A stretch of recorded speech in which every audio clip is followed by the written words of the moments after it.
Hello students, this is Akash Kumar class में आपका स्वागत है। इस वीडियो में हम देखने वाले हैं बीएनएमयू के द्वारा पूछे गए वर्ष 2020 के बीकॉम पार्ट 1 के पेपर नंबर 1 जो कि ऑनर्स पेपर है आपका, और फाइनेंशियल ये पेपर कौन सा है, फाइनेंशियल अकाउंटिंग, उसके क्वेश्चन नंबर 9 को। जैसा कि पहले देखते हैं ये किस चैप्टर से पूछा गया। ये आपका पूछा गया ब्रांच अकाउंटिंग, है ना, शाखा खाते। अब देखिए, और उसमें भी ये ब्रांच अकाउंट में कौन सा मेथड है, ये डेटर मेथड से पूछा गया है। पढ़े होंगे ब्रांच अकाउंट में 3 मेथड था, डिपेंडेंट ब्रांच, इंडिपेंडेंट ब्रांच, फिर डिपेंडेंट के अंदर उसका 4 मेथड था, debtor system, stock debtor system, wholesale system और एक फाइनल अकाउंट सिस्टम। ठीक है, तो उनमें से ये डिपेंडेंट ब्रांच का कौन सा पूछा गया है, डेटर सिस्टम पूछा गया है। ठीक है, देखिए पहले क्वेश्चन देख लेते हैं क्या है। Question, from the following particulars prepare branch account in head office book HO book showing the profit and loss of the branch. आपको डिटेल दिया हुआ है, आपसे क्या मांग रहा है, ब्रांच का प्रॉफिट एवं लॉस मांग रहा है। क्या क्या दिया हुआ है, ओपनिंग स्टॉक दिया हुआ है, गुड सेल टू ब्रांच है, कैश में सेल किया हुआ है, खर्चे में सैलरी है, अदर एक्सपेंस है। ठीक है, यहाँ तक तो सिंपल था। अब देखिए कुछ एडजस्टमेंट है क्या।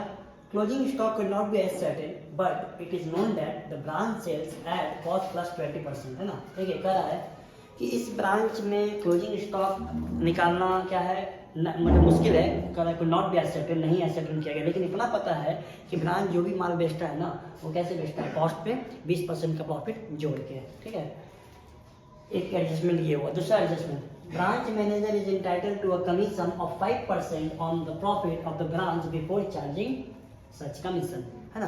कह रहा है ब्रांच के जो मैनेजर है उनको 5% कमीशन देना है उस प्रॉफिट पे जो प्रॉफिट कमीशन चार्ज करने के पहले आएगा। ठीक है, तो बस बहुत छोटा सा क्वेश्चन है, बेसिक सा क्वेश्चन दिया है। ठीक है, बहुत जल्द, बस एक दो ट्विस्ट है, क्लोजिंग स्टॉक का निकालने का एक है और एक आपका मैनेजर का कमीशन। ठीक है, चलिए अब देखते हैं सॉल्यूशन। सबसे पहले हेडिंग देंगे, क्या देंगे, in the book of head office. ये कौन बना रहा है, हेड ऑफिस बना रहा है। ठीक है, क्या branch account for the year ending, साल नहीं दिया वैसे खाली छोड़ दिए। अच्छा, अब आते हैं, ये अकाउंट है, डेटा सिस्टम है, हमने इसको क्या समझते हैं, एज अ डेटा समझते हैं, ब्रांच एक को डेटा समझते हैं। ठीक है, तो सबसे पहले यहाँ ओपनिंग स्टॉक ले लिए, कितना 30,000 दिया था, गुड सेंड टू ब्रांच, फिर खर्चा ले लिए, सैलरी, अदर एक्सपेंस। ठीक है, इधर आइए बाई में कैश सेल, ये जितना भी बोले ये सारा कुछ क्वेश्चन में दे रखा था, बस सीधा इसको रख दिए। ठीक है, जो भी इनपुट था वो सारा डेबिट हो गया और जो आउटपुट था वो सारा क्रेडिट हो गया। अब यहाँ पर एक क्लोजिंग स्टॉक है, क्लोजिंग स्टॉक। अब देखिए क्लोजिंग स्टॉक यहाँ पे कैसे निकाला गया, इसके लिए देखिए वर्किंग नोट है। यहाँ पे देखिए 1 लिखा हुआ है, यहाँ पे है ना 1 लिखा हुआ है, इसके नीचे आपका वर्किंग नोट दिया है, इसको आपको दिखाना है कैसे आया। अब देखिए क्लोजिंग स्टॉक कैसे आया, सुनिए। अब हमको यहाँ पे ये क्वेश्चन बोला था कि क्लोजिंग स्टॉक निकाल पाना मुश्किल है, लेकिन इतना पता है कि ब्रांच जो भी माल बेचता है वो कॉस्ट में 20% जोड़ के बेचता है। कहने का मतलब ये जो 1,20,000 का सेल है, इसमें 20% क्या है, प्रॉफिट ऐड है। यानी आप कह सकते हैं कि मान लीजिए अगर कोई सामान 100 रुपये में खरीदा गया, उसमें इसका 20% प्रॉफिट जोड़ा गया, तो वस्तु कितने का होगा, 120 रुपये का होगा, है ना। तो अब देखिए आप इससे पता लगाइए कि 100 रुपये का जो सामान था ये कॉस्ट प्राइस हुआ, हाँ ये प्रॉफिट हुआ, ये आपका सेल प्राइस हुआ। तो 100 रुपये का सामान 20% का प्रॉफिट जोड़ देते हैं तो वो कितने का हो जाता है, 120 का हो जाता है। ठीक है, तो अब आपको क्या, आपके पास क्या दिया हुआ है, आपके पास सेल प्राइस कितना दिया हुआ है, 1,20,000। ठीक है, तो चूंकि वही आएगा 1,20,000, यहाँ देखिए, तो चूंकि 1,20,000 रुपये का सेल प्राइस है जिसका कॉस्ट कितना 100 है, अतः 1,20,000 का कॉस्ट कितना होगा, तो 1,00,000 होगा। यूनिटरी सिस्टम, है ना, पढ़े होंगे छोटे क्लासेस में, एकाकी नियम, है ना, क्योंकि 5 रुपये में इतना इसलिए 10 में कितना। उसी तरह से 120 रुपये का अगर सेल प्राइस है जिसका लागत अगर 100 है, तो 1,20,000 अगर सेल प्राइस का लागत कितना होगा, 1,00,000 होगा। ये तो समझाने के लिए था, लेकिन इसको बनाएंगे कैसे, देखिए आपको तो आपको यहाँ पे बताना होगा, नीचे वर्किंग नोट में देना होगा कैसे आया। तो देखिए सबसे पहले क्या लिखेंगे, एज पर क्वेश्चन, जैसा कि वो क्वेश्चन के अनुसार पता चला क्या कि ब्रांच अपने गुड्स को कैसे बेचता है, कॉस्ट प्लस 20% बेचता है, इसीलिए so cost of goods sold by branch बराबर क्या, सेल गुना 100/100 प्लस रेट ऑफ प्रॉफिट। ये फॉर्मूला है, एक्चुअली फॉर्मूला वहीं से डिराइव हो रहा है ना। आप इसको देखें ना, इसको क्रॉस कीजिए, क्या आया, 1,20,000 आया गुना 100 भागा 120। देखिए यहाँ पे गुना 100 भागा 100 प्लस रेट ऑफ प्रॉफिट कितना था, 20 था, तो वही आया। देखिए घुमा के वही सिस्टम आया, कितना 1,00,000 आ गया। यानी आप सीधा समझिए, कॉस्ट में जब प्रॉफिट जोड़ते हैं तो क्या आता है, सेल आता है ना। हमको कॉस्ट पता है 100 और कॉस्ट पर प्रॉफिट कितना है, 20% है, तो सेल प्राइस कितना आ गया, 120 आ गया। ठीक है, तो वही बस वो कॉन्सेप्ट हुआ, लेकिन इसको लिखने का तरीका यहाँ ये फॉर्मेट, ये फॉर्मूला है इसका। ठीक है, तो ये लगा दिए, कितना आ गया 1 लाख रुपये आ गया। 1 लाख क्या निकला, 1 लाख निकला बेचे गए माल का लागत। हमको निकालना क्या था, हमको निकालना था क्लोजिंग स्टॉक, ठीक है। अब क्लोजिंग स्टॉक कैसे आता है, तो याद कीजिए क्लोजिंग कैसे आएगा बताइए, आप ही बताइए। ओपनिंग स्टॉक मान लीजिए मेरे पास पहले से 5 बॉक्स, मान लीजिए पेन का 5 बॉक्स था, 10 बॉक्स और खरीद लिए, कितना हो गया 15। 15 में से मान लीजिए हम 3 बॉक्स बेच दिए, तो कितना बचा 12, यानी opening plus purchase minus closing, ठीक है। Sorry, opening plus purchase minus क्या निकालना हमको, अच्छा इस बार हमको निकालना था क्या, हाँ क्लोजिंग निकालना था। तो ओपनिंग प्लस परचेज माइनस बेच दिए कितना है ना वो। तो देखिए यहाँ देखिए फॉर्मूला, यहाँ फॉर्मूला वही इसी से फॉर्मूला बन रहा है क्या, क्लोजिंग स्टॉक बराबर क्या, opening stock plus goods send to branch minus cost of goods sold. मतलब मेरे पास 30,000 का माल था पहले से, 90,000 का माल खरीद लिए, मतलब ब्रांच से आया, हेड ऑफिस से आया, कितना हुआ 9 3 12, 12 में से 1 लाख का माल हम क्या किए बेच चुके। 1 लाख कैसे निकला, अभी जस्ट निकाले, 1,20,000 का में क्या था कॉस्ट प्लस 100, इसका कॉस्ट कितना निकला था 1 लाख। 1 लाख का यानी कि आपके पास 1,20,000 का माल था कुल मिला के, मतलब पहले से था अब और हेड ऑफिस से आया था, वो दोनों मिला के उसमें से आप क्या किए 1 लाख का माल बेच दिए, तो कितना बचा 20,000 बचा ना। ये 20,000 देखिए यहाँ क्लोजिंग स्टॉक है, समझ में आया। ये 20,000 निकालने के लिए क्या करना पड़ा आपको, इतना सारा वर्किंग नोट करना पड़ा, ठीक है। तो यहाँ तक पहुँच गए हम लोग, अब क्या करना सुनिए।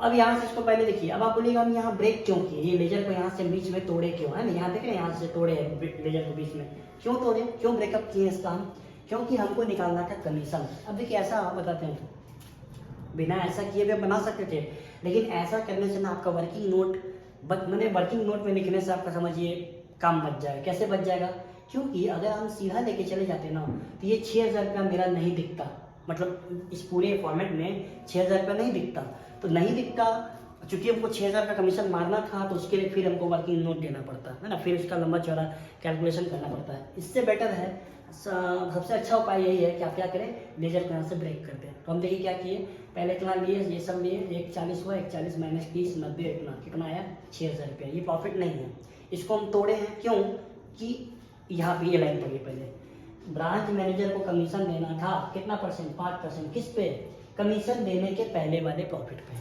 तो बताइए कमीशन देने के पहले वाला प्रॉफिट यही तो है 6,000 रुपया। मान लीजिए अभी कमीशन ना देना होता इस क्वेश्चन में तो मेरा आंसर 6,000 हो जाता, यही प्रॉफिट हो जाता, लेकिन नहीं, इस पे कमीशन देना है तो हम इसको पहले तोड़ दिए, तोड़ के 6,000 को सीडी बीडी कर दिए, है ना, यहाँ पे सीडी करके बीडी कर दिए, हम तोड़ दिए। क्यों तोड़े ऐसा, ताकि अब देखिए अब यहाँ मैनेजर कमीशन जो मारेंगे हम, कितना मारेंगे 6,000 का 5/100, क्योंकि 5% बोला था। हाँ, एक बात और अभी यहाँ पर है, 50,000 रुपये की देखिए 5% बोला था, तो 6,000 का 5% मार दिए, कितना आ गया 300 रुपया आ गया, ठीक है। अब देखिए अब यहाँ पे जब 5% मारे कितने का 6,000 का, तो हमको कहीं अलग से वर्किंग नोट में लिखना नहीं पड़ रहा है कि 6,000 कैसे आया, क्योंकि यहाँ दिख रहा है कि 6,000 कैसे आया। हाँ, ये अगर आप ना तोड़े होते लेजर को तो आपको अलग से क्या करना होता, वर्किंग नोट देना होता, दिखाना पड़ता 6,000 कैसे, ये प्लस ये माइनस ये माइनस ये माइनस ये बराबर 6, उतना सारा लिखना पड़ता। इससे बेटर था और एक अच्छा प्रेजेंटेशन दिखाता है, मैच्योरिटी दिखाता है ये आंसर में ना। बच्चे क्लास में होते तो आप ऐसे ही करके दिखाते हैं, यहाँ मैच्योरिटी दिखता है कि हाँ आप तोड़े इसको। हाँ, बस फाइनली अब कुछ देना था, लास्ट में से कमीशन था, यहाँ पे लास्ट निकाल दिया, माइनस के कितना है मेरा, ये 5700 आ गया। कौन है ये, जनरल प्रॉफिट कहाँ चला जाएगा, ये हेड ऑफिस का है ना, याद कीजिए कौन बना रहा है, ये हेड ऑफिस बना रहा है ब्रांच का, ऐसा ऐसा इसके बाद बहुत सारा ब्रांचेस होगा, तो जितना ब्रांच का प्रॉफिट है वो हेड ऑफिस अपने पीएल में ले जाएगा, हेड ऑफिस अपने पीएल में ले जाएगा ब्रांच का प्रॉफिट, यानी इसको समझिए इस ब्रांच से, ये कोई ब्रांच होगा, ये नाम तो नहीं है यहाँ पे लिखा रहता है ना, Calcutta branch, Mumbai branch, Madras branch, जो भी है, तो कोई भी ब्रांच होगा उस ब्रांच से इसको इतना क्या हुआ है, प्रॉफिट हुआ है, ठीक है। ये तो क्या, एक चीज हम यहाँ बोलने वाले थे क्या, ये देखिए यहाँ गौर कीजिएगा, यहाँ बिफोर लिखा हुआ है ना, बिफोर, याद कीजिए हम लोग ये बात 11 में भी पढ़े थे, 12th में भी पढ़े थे, और अभी पार्ट 1 में ही पढ़ रहे हैं क्या, ये मैनेजर कमीशन का जो टॉपिक आता है ना, उसमें एक टॉपिक होता है बिफोर, एक होता है आफ्टर। तो बिफोर जब बताता है तो हम क्या करते हैं, बिफोर जब भी रहता है तो हम 5/100 लगा दिए ना, आफ्टर होता तो क्या करते हैं 5/105 लगाते हैं, है ना। ये टॉपिक आप पढ़े होंगे, ये 11th क्लास का फाइनल अकाउंट जब पढ़े होंगे वहाँ पे भी था मैनेजर कमीशन का टॉपिक, वहाँ पे भी बात था। यानी अगर इस क्वेश्चन में बिफोर की जगह अगर यहाँ आफ्टर लिखा होता ना तो क्या करते मालूम, ध्यान रखिएगा, यहाँ पे मिस हो जाता है इसी क्वेश्चन में, यहाँ पे आफ्टर कर देगा, या हो सकता है ये क्वेश्चन किसी साल में फिर से रिपीट कर दे, और आप ये अगर बना के एग्जाम मतलब प्रैक्टिस कर गए कि हाँ ये क्वेश्चन आएगा सेम टू सेम आ गया, आप बोले हाँ हाँ क्वेश्चन सेम आ गया, बना दो, यहाँ ध्यान रखिएगा, ऐसा ना कि क्वेश्चन में आफ्टर कर दे, बस एक आफ्टर एक वर्ड बदल देगा, आंसर बदल जाएगा। आप ही देखिए ना, फिर आंसर से क्या चेंज हो जाएगा इसका, फिर इसका मारेंगे 6,000 का 5/105, तो आंसर बदलेगा, प्रॉफिट बदलेगा, थोड़ा बहुत अंतर आएगा लेकिन अंतर आएगा। इसलिए इस टॉपिक को ध्यान रखिएगा। बिफोर रहेगा तो हम क्या मारेंगे, रेट बाई 100, और आफ्टर रहेगा तो क्या मारेंगे, रेट बाई 100 प्लस रेट। ठीक है, ये ध्यान रखिएगा, ये आफ्टर के लिए है, ठीक है, और ये बिफोर के लिए आप जान ही रहे हैं, बिफोर के लिए ये हाँ, ये बिफोर के लिए, ये बात ध्यान रखिएगा, ये बहुत इंपॉर्टेंट बात है। ठीक है, तो फाइनली हम आ गए। वर्किंग नोट जो देना था, बस 2 वर्किंग नोट था, मैं एक्चुअली एक वर्किंग नोट था, एक क्लोजिंग स्टॉक का और एक मैनेजर कमीशन का था, जो हम लोग बच गए। कैसे बच गए, क्योंकि लेजर को ब्रेक कर दिए तो हम लोग वर्किंग नोट से क्या हुआ, बच गए, यहीं पे दिखा दिए। ठीक है, तो फाइनली आपका ये क्वेश्चन 9 का जितना मांगा था, क्या मांगा था आपसे, देखिए यहाँ क्या, show the profit loss of the branch, कर दिए शो, यहाँ पे आ गया। ठीक है, तो ये रहा आपका ब्रांच कैंसिल। ठीक है, ये क्वेश्चन 9 का था। ठीक है, फिर नेक्स्ट वीडियो हम लोग इसके बाद नेक्स्ट क्वेश्चन देखते हैं। ठीक है, तब तक के लिए थैंक यू।